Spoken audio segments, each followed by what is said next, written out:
This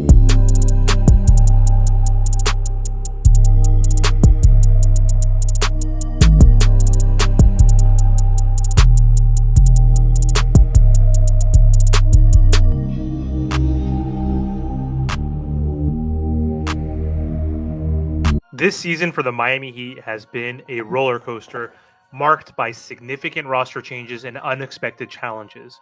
With a current record of 25-29 and sitting ninth in the Eastern Conference, the Miami Heat are battling for playoff positioning, and it's only going to get tougher with only 29 games left. Each game counts, each game is crucial, and if the Miami Heat want to avoid the play-in for the third straight season, they need to start stringing together some victories, and they need to do that soon. The blockbuster trade that sent Jimmy Butler to the Golden State Warriors brought in Andrew Wiggins, Kyle Anderson, and Davion Mitchell to reshape the team.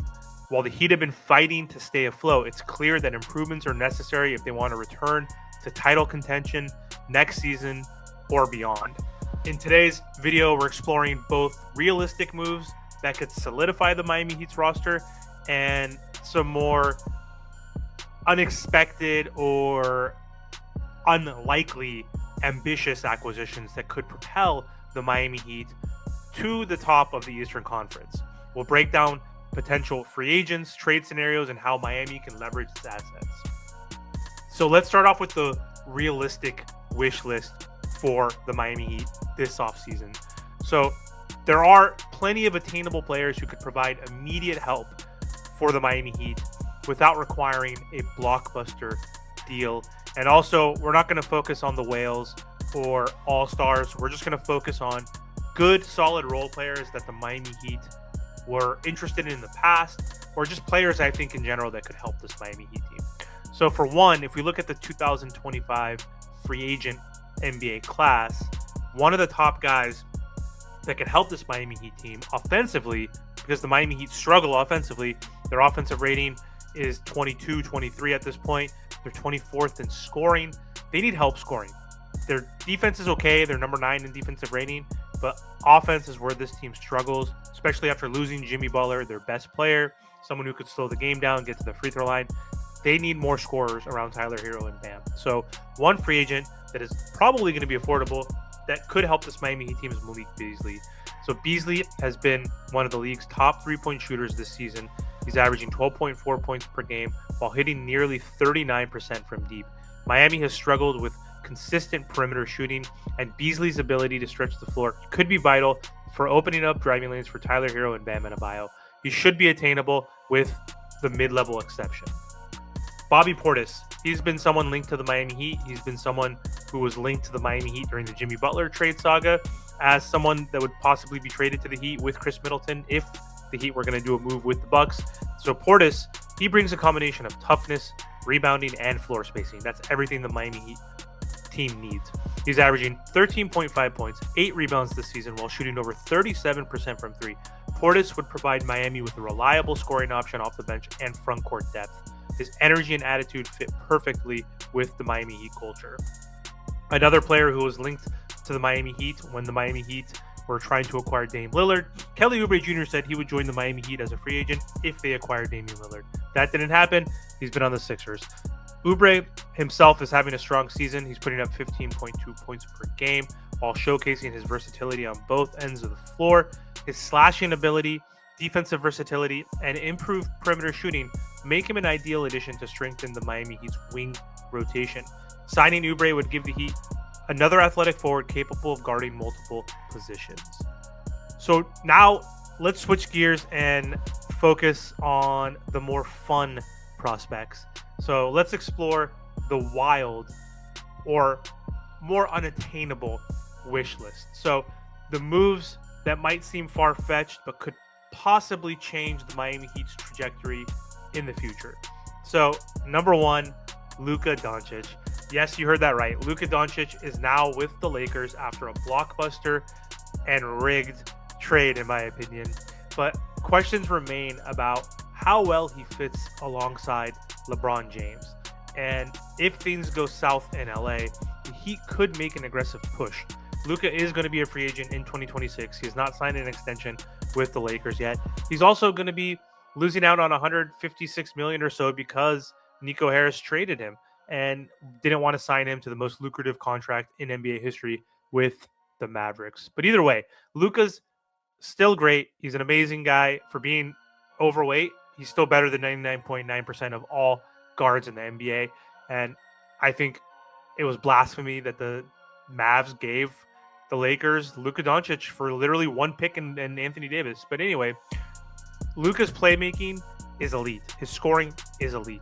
His presence on this Miami Heat team would transform the Miami Heat's offense. With Doncic handling the ball, Bam Adebayo could focus on being the defensive anchor and operate as a pick and roll partner, and that would create countless scoring opportunities. Imagine Bam Adebayo playing with Luka.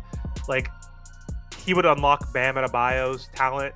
He would be a huge lob threat for Luka Doncic. And unlike the other bigs that Luka's been playing with, Bam can start hitting the three now. Like, he's not hitting it at a super high clip, but Bam kind of is a three-level scorer. And so with Luka, though, I mean, he would definitely be focused more playing in the dunker spot, and he would get alley-oops every other play, it would seem like. So Luka's ability to draw double teams, again, would open up clean looks for shooters like Duncan Robinson and other players on this roster. He would create easier driving lanes for players on this roster as well.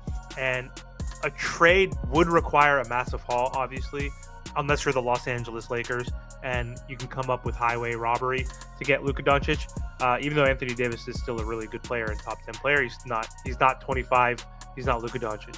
But in order to get him, I mean, you're trading Tyler Hero, you're trading Jovic, you're trading Wiggins, you're trading Hawkes, you're trading every single first-round pick that you own, and you have to do it because Doncic's ability to carry an offense and his postseason heroics make it worth considering. The other player has been recently rumored to be possibly available this summer. That's Ja Morant. The Grizzlies have faced injury woes and inconsistency, and if Memphis decides to pivot, if they don't make another deep playoff run, especially now because they're the number 2 seed in the West, Morant's explosive scoring and playmaking could be exactly what Miami needs to upgrade their backcourt. Ja's athleticism and ability to break down defenses would give the Heat a dynamic weapon in transition and half court. Imagine Morant running pick and rolls with Bam, or finding Beasley, if we add Beasley, or Duncan Robinson, or Bam Adebayo, or whoever it is, on the wings for open threes. His downhill attacking style would perfectly complement Miami's defensive identity by allowing them to push the pace after stops. While his off-court concerns may give teams pause, Miami's strong culture and leadership structure have historically helped players refocus. Again, a trade package could include Tyler Hero, Davion Mitchell, Andrew Wiggins, Jovic, Hawkes, and draft capital. And Morant's potential could be a franchise-changing gamble that might entice the Miami Heat. But still, I'd much rather have Luka, of course, for many reasons. But I don't see the Miami Heat taking a gamble on a personality like Ja Morant. But I still think Pat Riley picks up the phones. The other player that has been linked to the Miami Heat, even this trade deadline, was Kevin Durant. So Durant is still one of the league's top scorers, averaging over 27 points per game this season. And if the Suns underperform in the playoffs again, they're going to have to decide to make a big trade and trade someone. And Bradley Beal has a no trade clause in his contract, so it doesn't seem like he's going anywhere. Devin Booker's 29. He's the youngest on the team of the 3 stars, and he's not going anywhere. So it's been speculated that KD will be gone this offseason. It's also speculated that the Suns are not going to have a deep playoff run in the competitive West. And so with that, KD might become available.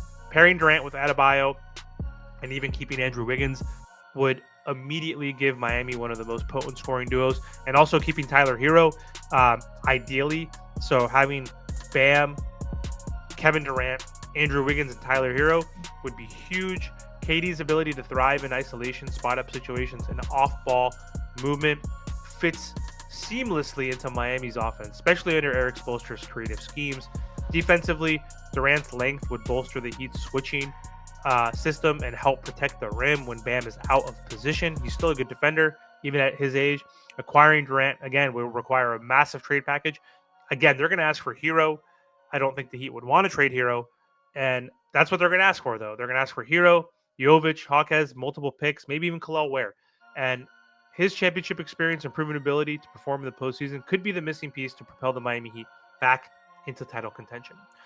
The last piece is Zion Williamson, who's been speculated to possibly be traded from the Pelicans. He's honestly, undeniably a really talented player, but injury concerns and off-court distractions have clouded his tenure with the Pelicans. So if the Pelicans decide to move on, Miami could swoop in with a high-risk, high-reward proposition. So Zion's elite finishing around the rim and in the paint, combined with his strength and athleticism, would add a new dimension to Miami's offense. So picture Williamson attacking the paint while Bam facilitates from the elbow or spaces the floor for Duncan Robinson, so people are going to have to collapse and double team him in the paint. So that's going to be huge. His presence would force opposing defenses to collapse, creating open shots for this Miami Heat team, for Tyler Hero, for Duncan Robinson, for whoever it may be. On defense, Spoelstra's system could help maximize Zion's athletic gifts with minimizing his defensive lapses.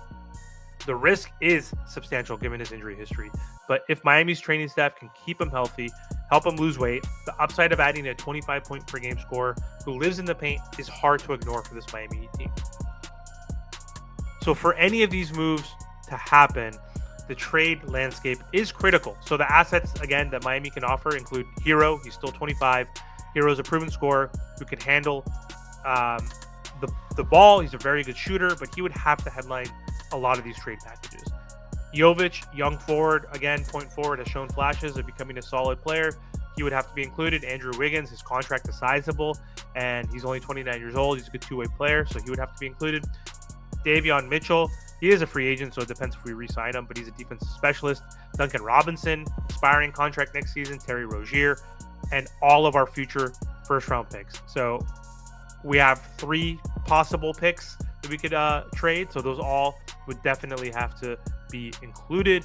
So Miami currently holds a draft pick from the Warriors. I think it's the 16th picks right as of now in the upcoming draft. So packaging that pick is going to have to be included if the Miami Heat do want to make a splash this offseason. So again, this offseason is shaping up to be one of the most important for this Miami Heat in recent memory, not only because of the draft, but also because of the pieces they can add to help Tyler Hero, to help Bam Adebayo and Khalil Ware, or to replace a few of those guys to get more star power on this team. Because right now, we can't win a championship with Bam and Tyler as our best 2. So Miami has to face a choice. They stay the course with this build with Bam and Tyler, and they add incremental improvements like the Malik Beasleys of the world, the Portises or the Oubres, or they go big and try to chase another star. So with Jimmy Butler gone, the team's identity is shifting. Pat Riley needs to navigate this summer and help define the next era of Heat basketball. So what do you think? Should Miami aim for realistic, deep depth moves or swing for the fences with another blockbuster trade? Let me know your thoughts in the comments. I want to hear your takes. If you enjoyed this video, don't forget to like, subscribe, and hit the notification bell so you never miss an update. This offseason is going to be wild, and you don't want to miss a thing. So thanks again for watching, and let's go Heat.